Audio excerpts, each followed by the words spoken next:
So one of the benefits of the National Health Service Self-Care Awards, we've seen a huge impact from last year because we targeted the self-care medicine cabinet as our project, and because of it we've reduced our persistent absence in school from 12% to 3% this year.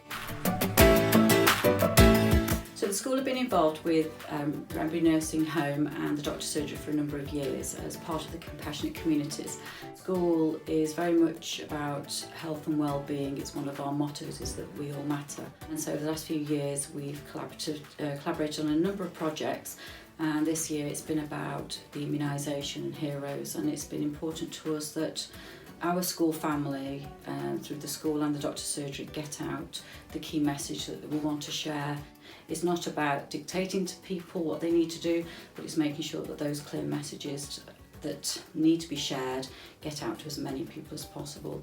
And it's been lovely to work collaboratively with the nursing home and the residents who brought that history about the polio and their experiences of that to our children, so that it brings a reality to why vaccinations are important. But it's also equally important that we work with the Doctor Surgery to get the clear medical messages out, and our children have thoroughly enjoyed participating in it. When I was a boy, was a new thing, but some parents were very strongly opposed to it, and would keep their child back from school for a day rather than face the arguments.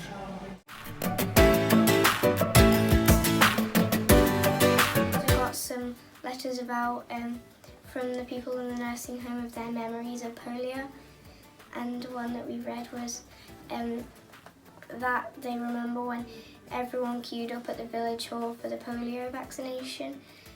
People were scared that if they went out, then because it was highly contagious, they would catch polio. Ways you could get a vaccination, and you could get an injection, you could get a squirt up your nose, or you could get a drop in your mouth.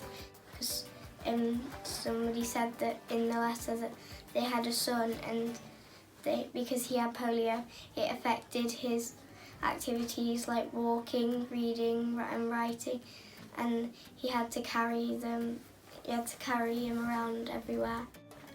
Because a lot of people have vaccinations when they're younger for lots of different diseases. Some of them are like the flu vaccination, lots of people have. One lady had a big basket made for her son, a big wicker basket, so he could lie flat in it. And he was in it for a number of years. So we're really proud of how some of the youngest members of the community and some of the more elderly members of the community have been able to come together and work on this joint project learning about immunisation programmes. The memories that the residents from the Wrenbury Nursing Home were able to share really made the project's learning really real for the children, and they certainly definitely resonated with us as a general practice team. It's really important to remember that some of these illnesses which these immunisation programmes are able to offer protection from are still illnesses which are very much in the memories of the more elderly members of our community. It's been a really interesting piece of work, and we've enjoyed working with young and old alike. I'm a vaccine hero.